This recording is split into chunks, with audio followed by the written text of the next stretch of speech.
Greetings everyone, I'm RSV. Let's explain potency flaw, in particular on the rug series versus the regular series. Firstly, because it's not too clear, potency flaw does work on your units. So if anyone was unsure about that, well now you know. Potency flaw works by multiplying your base potency. So in the case of 6-star, it's 75%, and in the case of a 7-star, it is of course 50%. This means that 2% potency flaw increase has two different values on these weapons. For example, on one hand, on the 75%, it'll increase your potency flaw minimum by 1.5%, but on the Rugs or Kaiser series, it will only increase it by a measly 1%. This is because potency flaw is a multiplier that multiplies specifically to that value. It is not additive and isn't added on top. So what does this mean for you? Well, you now know why that so many potency flaw increase choices are chosen when you look at a meta setup, and also why on the 6 stars you don't fully kit out your weapon with them. Because the base of the 6 stars are so high, you only need so much potency flaw to max it out. In fact, a minimum of either 13 or 14 augments will actually max it out for you on these weapons. While on the Rug series, you can kit your entire set out with only potency flaw increases and still not max it out. This is again because the base is so much lower. But this is also why you don't usually take raw potency flaw increase versus raw potency. Raw potency increases both the minimum and top value.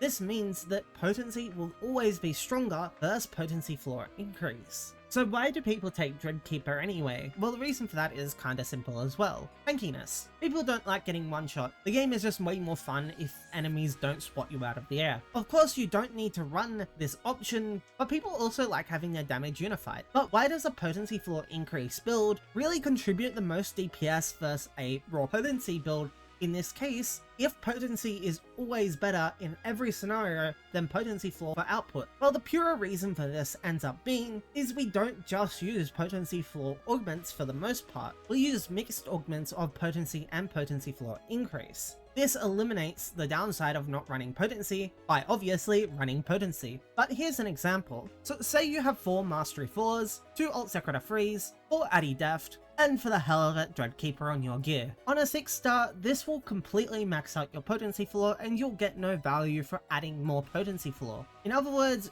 at that point you should be filling your remaining augment slots with pure potency. But in the case of the Rug series, if you do that same setup, you'll only get to about here. And in that same vein, if you run all potency flaw increase, you'll only increase the potency flaw to about here. But this increases your DPS a lot more because you're just putting a lot more into making your damage as high as it possibly can be, by tackling the issue from a different direction, which is just making your damage more consistent. Because ultimately, potency flaw increases your DPS, not your output. And a huge thing to consider about DPS is actually a lot of factors in the game increase your DPS rather than your output. Examples of this are of course PP gain and photon burst accumulation rate, both of which increase your DPS by giving you access to resources quicker. And potency flaw works in the exact same way. You're hitting your higher numbers more often. But realistically, you should never go for potency flaw when you can build for potency. At least if you're in a situation where you're choosing between deftness 3 and precision 3,